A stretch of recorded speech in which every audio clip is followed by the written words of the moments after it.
سے انسان کی آبرو ہے، ابھی سے تم ڈولنے لگے ہو، ابھی سے سکھ کے مقابلے میں سعودتے تولنے لگے ہو۔ اور آخری بند ہے، تمہارے بازو ابھی توانا ہے، جس میں خون کھولتا ہے، قلم سے عہد وفا کیا ہے، قلم تو پھر سچ ہی بولتا ہے، اٹھاؤ آنکھیں کہ سچ عمل ہے، قلم کا وجدان معتبر ہے۔ میں کنج زندہ میں آ چکا ہوں، مگر ابھی تک میری نگاہوں کے سامنے ہے ندیم آنکھیں، ندیم چہرہ۔ میں سوچتا ہوں، شاید آج آپ سب کے ساتھ مل کے سوچتا ہوں کہ جب احمد فراز حق کی سربلندی کی خاطر جہد آزما تھے، تب احمد ندیم کاسبی ان کے لیے سرچشمہ فیضان تھے۔ آج ہم میں ندیم ہیں نہ فراز، ہم کتنے غریب ہیں، ہم کتنے غریب ہیں۔ بہت بہت شکریہ۔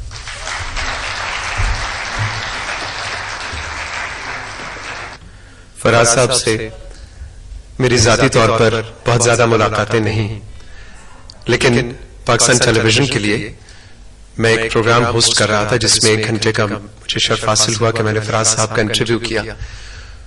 تو پروگرام کا آخری سوال اور اس کا جواب صرف مختصراً آپ کے ساتھ شیئر کرنا چاہوں گا۔ مختلف باتیں ہوتی رہیں، زندگی کے قصے، محبتیں، شاعری، پاکستان، باقی کی دنیا، انسان، فطرت، بہت کچھ ڈسکس ہو۔ اب آخر میں نے اپنی طرف سے بہت سلیکٹڈ کوشچن پھینکا۔ آخری منٹ تھا، مجھے کان میں بتایا گیا جی کلوز ڈاؤن، لاسٹ منٹ۔ میں نے کہا فراز صاحب ساری عمر محبت کی بات کرنے والا فراز، کیا کبھی فراز نے نفرت کی؟ 2-3 سیکنڈز کے لیے خاموشی، اور میں نے سوچا اگر میرے آخری سوال کا جواب نہ آیا تو پھر تو بات نہ بنی۔ میں نے کہا فراز صاحب آپ سوچ رہے ہیں یا بتانا نہیں چاہتے؟ کہتے ہیں سوچ رہا ہوں کہ بتاؤں یا نہ بتاؤں۔ بہرحال کی۔ میں نے کہا آپ نے نفرت کی؟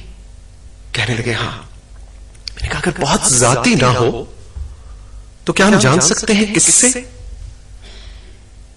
پھر اب کی بار 5 سیکنڈز کا وقفہ تھا اور جواب آیا جنرل محمد ضیاء الحق۔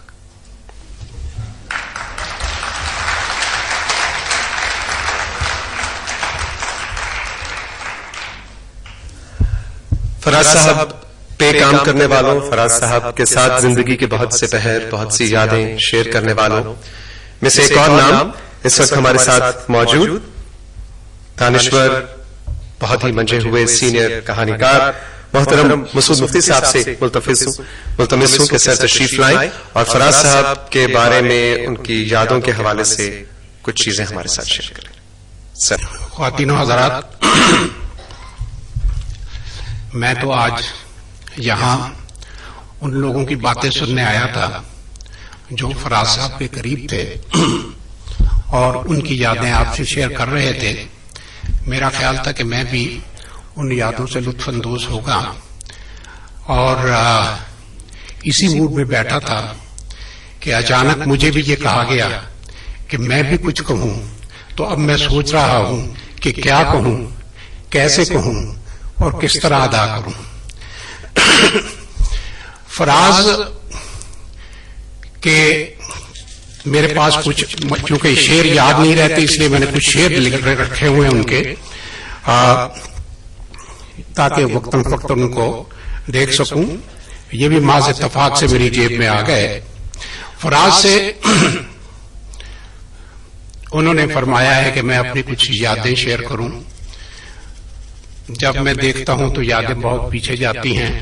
جب میں فراز سے ملا بھی نہیں تھا مگر ان کی کنٹروورشل شہرت مجھ تک پہنچ رہی تھی، اور کنٹروورشل اس لحاظ سے تھی کہ کوئی ان پر کمیونسٹ ہونے کا الزام لگاتا تھا، کوئی اسلام دشمن ہونے کا الزام لگاتا تھا، کوئی ملک دشمن ہونے کا الزام لگاتا تھا۔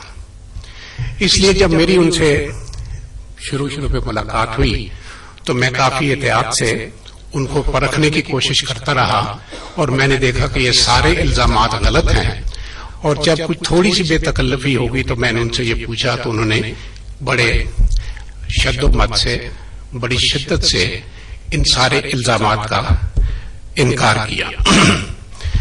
فراز کے ساتھ میری شخصی قربت کم تھی اور ذہنی قربت زیادہ تھی، اور اس ذہنی قربت کا آغاز 70 کی دہائی میں ہوا، جب میں ہندوستان کی قید سے رہا کے واپس آیا۔ حمود الرحمان کمیشن رپورٹ جو تھی وہ زندہ درگور ہو چکی تھی۔ فراز سے کبھی ملاقات ہوئی تو میں نے محسوس کیا کہ ان کا نقطہ نظر اور میرا نقطہ نظر قریب قریب ایک ہے، اور وہ یہ تھا کہ مشرقی پاکستان کے لوگ بہت اچھے پاکستانی تھے، وہ ہم سے علیحدہ نہیں ہونا چاہتے تھے، مگر مغربی پاکستان کی غیر جمہوری قوتوں نے زبردستی مشرقی پاکستان کو علیحدہ کر دیا۔ اس کے بعد ابھی ذکر ہوا ہے کہ جنرل ضیاء کے بارے میں ان کے کیا خیالات تھے۔ جب جنرل ضیاء آئے تو کچھ اسی قسم کے خیالات ہم آپس میں شیئر کیا کرتے تھے۔ اس وقت جس کا ذکر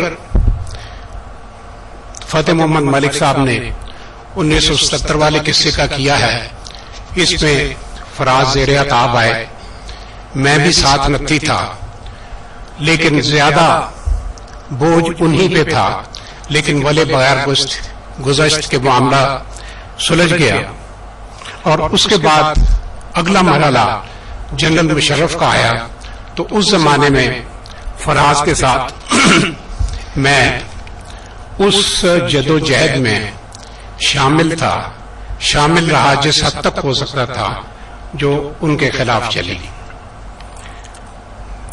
اس زمانے میں ایک موقع آیا جب میں نے اور فراز نے ارادہ کیا کہ سب ادیبوں کو اکٹھا کر کے بلوچستان کے حالات کے اوپر ایک پریس کانفرنس دی جائے، لیکن اپنی سی کوشش کرنے کے بعد ہم دونوں مایوس ہو گئے، کیونکہ کوئی ادیب ہمارے ساتھ شامل ہونے کو تیار نہیں تھا۔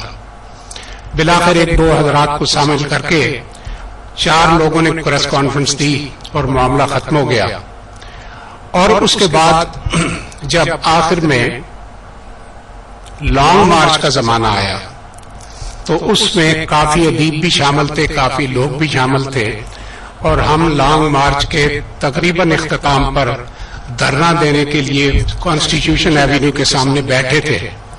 تو میں نے فراز کو یاد دلایا وہ دن جب بلوچستان کے معاملے میں پریس کانفرنس دینے کے لیے کوئی ادیب تیار نہیں تھا، اور آج کا دن جب بہت سے ادیب ہمارے ساتھ شامل تھے۔ تو فراز نے جو شعر مجھے سنایا، اپنا شعر، وہ یہ کہ ستم تو یہ ہے کہ عہد ستم کے جاتے ہی تمام خلق میری ہم نوا نکلتی ہے۔ فراز کی 3 چیزیں ہمارے ذہن میں آتی ہیں۔ سب سے پہلے اس کی رومانی شاعری ہے۔ اس کی رومانی شاعری کی تو میں پوری طرح داد نہیں دے سکتا، صرف وہی شخص داد دے سکتا ہے جس نے اسی قسم کی رومانی عملی زندگی گزاری ہو۔ اس کا ایک چھوٹا سا واقعہ عرض کر دوں کہ سنگ میل پبلشرز کے نیاز صاحب نے فراز سے کہا کہ آپ اگر ایک ایسی کتاب لکھ دیں جس میں ان تمام خواتین کا ذکر ہو جن سے آپ کی دلچسپی رہی ہے تو میں آپ کو 2 لاکھ روپے دوں گا۔ فراز نے کہا دیکھیے جی یہ سودا نہیں ہو سکتا کہ مجھے وہ تمام خواتین 5 لاکھ لے رہی ہیں کہ میں کتاب نہ لکھوں۔